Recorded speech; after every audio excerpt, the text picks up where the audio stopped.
Hey guys, welcome back to my channel. So today I'm covering 90 Day Fiance The Other Way, Season 1, Episode 13. I'm hoping that the season is nearing to an end because it's kind of getting boring. I don't know, I'm getting the feeling that I want to skip over some couple stories and things of that nature. So I just hope that the series is coming to an end soon because I'm kind of like done with it. So with that being said, let's start with our first couple, Paul and Karine. So Paul and Karine, they're fighting once again. Paul has brought up divorce and Karine is kind of non-stop crying due to the way that Paul treats her. He kind of dismisses her stuff and likes to throw in cheating, infidelity, and just not being honest in her face all the time.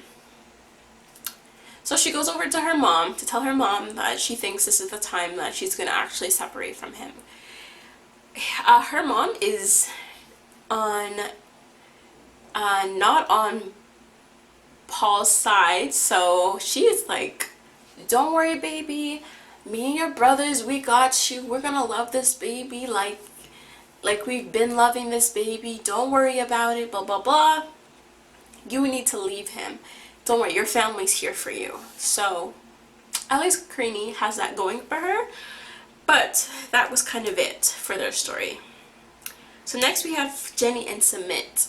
So he's spent basically 2 weeks at his parents' house, leaving Jenny alone. And then he ended up seeing her. I don't know if he moved back or he just is seeing her for a couple days, but like he sneaked to go see her in the middle of the night. Like that sounds like a premise for someone who is 16 and under, because otherwise than that, everybody else who is older does not need to be sneaking around and stuff like that. I am too old, Sumit is too old, and Jenny is definitely too old to be sneaking around. You guys are grown, you guys pay rent, you guys have your own place. Like, I'm not sneaking around for nobody. So either Sumit needs to get his act together and tell his parents about the relationship and how you're planning on marrying her, or you let Jenny go back and just live her life sneak free.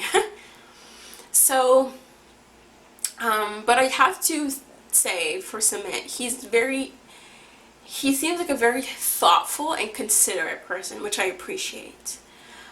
He brings her to the temple to do like worship, and he basically, I guess you would say, proposed to her.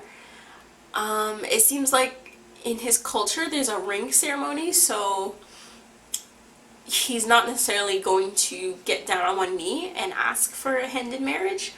It's a whole ceremony that has to go on first. So he's basically asked her to marry him and she said yes. So they're gonna have this ceremony. I'm very excited to see what the ceremony looks like. I've never heard of it before.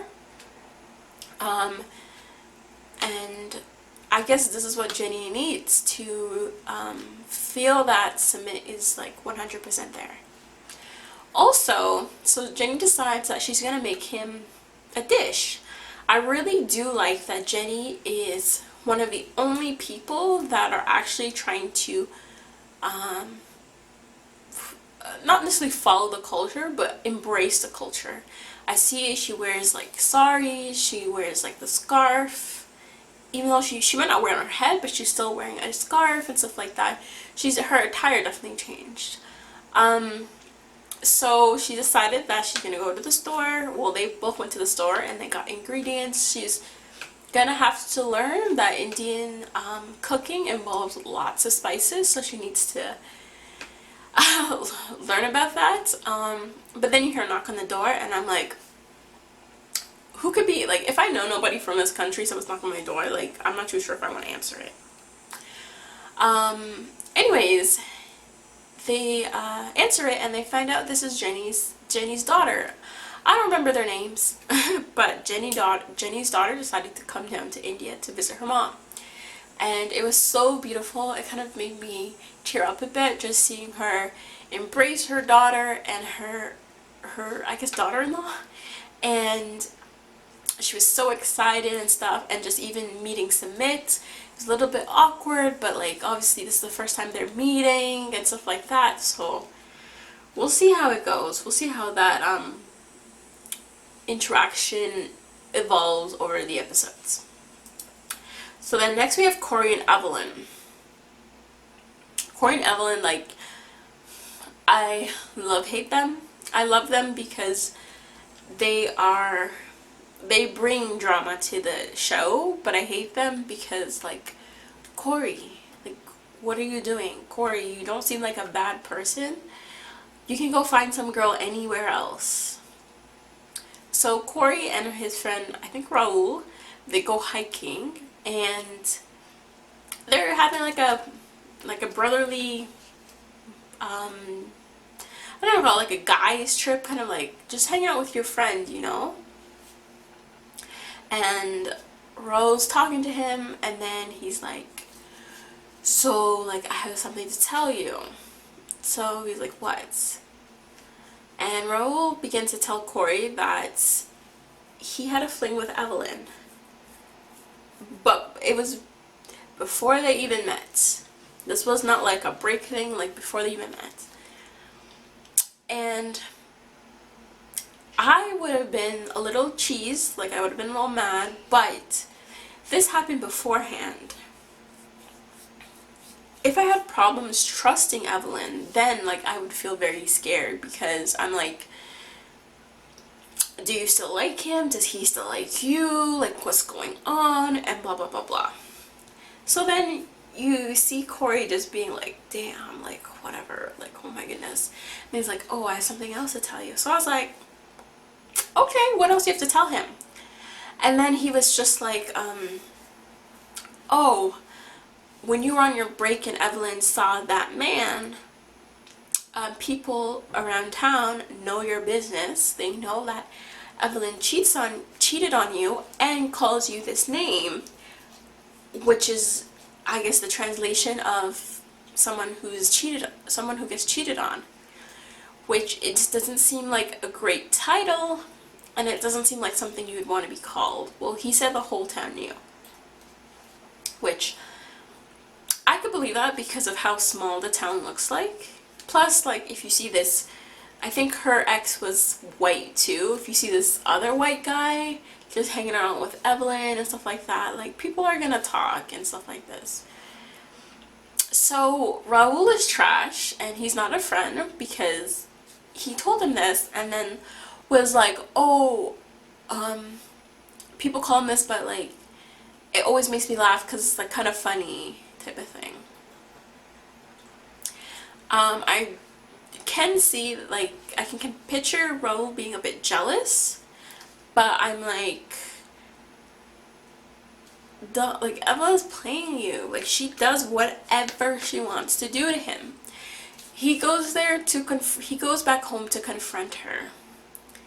She doesn't deny anything, and she says that she didn't know, like, the town, like, no one told her about, which that's the point of town gossip. Like, you're the last to know while everyone else knows and talks crap about you. That's the way town gossip works. So she's like, oh, well, no one told me, and blah blah blah, and he explained to her what he was being called, and she was like, okay, I understand. And she just seemed annoyed. She didn't even seem like, she didn't show any empathy. She was just like, okay, yeah, I know what that is and stuff like this. And Evelyn's defense is like, we've already talked about this, we've already discussed it. The whole Raul thing, that was before you, it doesn't matter. And then Corey's talking about this ex, and she was saying to me like, oh, he's a part of my life, and like I'm not giving it up or something like that. I'm like, Corey, you need to leave her. She told him to get the fuck out. She doesn't know where her promise ring is. She like magically lost it. She definitely was not wearing it like an engagement ring, and she's not putting the effort in as much as Corey is in. It might not be 50-50, but right now it seems more like 70-30, which is tipping the scale too much. And that makes me just really annoyed with Evelyn. But it also makes me more annoyed with Corey, because like, Corey, how much stuff does she need to do for you to leave her? So we'll see what happens, but Corey's not going nowhere. So next we have Jihoon and Devin. So the last episode I was all like, oh, Jihoon, oh. Now I'm like, Jihoon, come on. He tells Devin that he quits his job, but not to worry. He's gonna go back and look for a job, and he's just gonna make lots of money. Because if that would happen in real life, then why would anybody work for minimum wage? Why would anybody make a little bit of money when they can just, quit your job and go back and get a job now, make lots of money? He is so unprepared. You find out that he's financially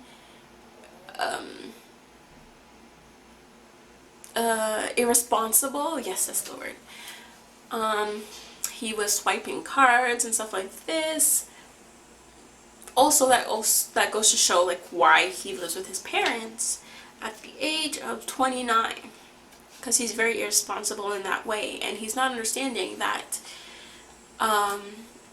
you're not just coming here with a girl. You're coming here with a girl and 2 kids and a newborn, which a newborn is so expensive within the first year, like formula and clothing and all that stuff. So Jihoon has this mentality of, don't worry about it, like, it's gonna work out, like, it's all good. I absolutely can't stand people who are like that, because it's okay to think positive, but it's not okay to be unrealistic. Thinking that magic will let your problems go away, when that's not the case. So Jihoon has nothing prepared, and what really got me upset too at Jihoon is Devin said that Jihoon said that he was gonna send her money when she found out she was pregnant, because obviously there's other expenses before the baby comes and after, and he didn't send her a dime. That's not something you forget to do. That's your kid. You're not trying to take care of her kid and her stuff. Like, at least for your baby, you should be doing all that stuff. And you didn't do anything like that. You didn't give her a penny, a dime. You probably ate every day, right? You probably have nice clothes, right? Your kid should have the same things too, and your kid should be always put first. And I didn't feel like Jihoon is registering that, and that's what's making Devin worry. Also, on another note, I love seeing Devin without makeup. That pink white eyeshadow lip blush thing she's doing, I was like, no girl, don't do that. But I think that's the end of my recap. So that concludes my recap of 90 Day Fiance The Other Way, Season 1, Episode 13. Don't forget to like, comment, and subscribe. Thanks for watching.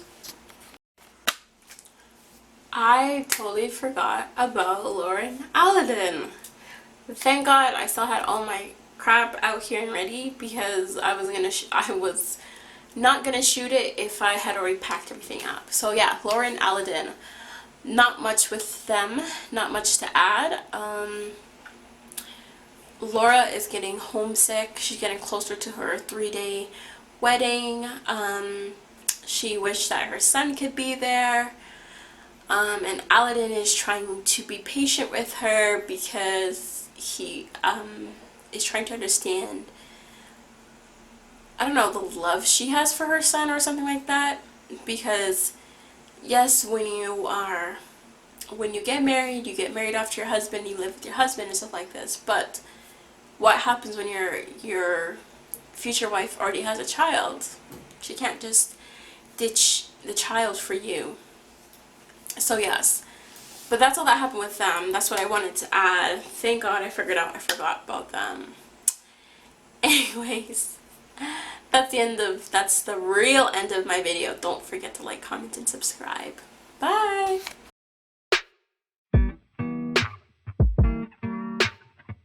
Yeah, yeah, yeah, yeah. Yeah.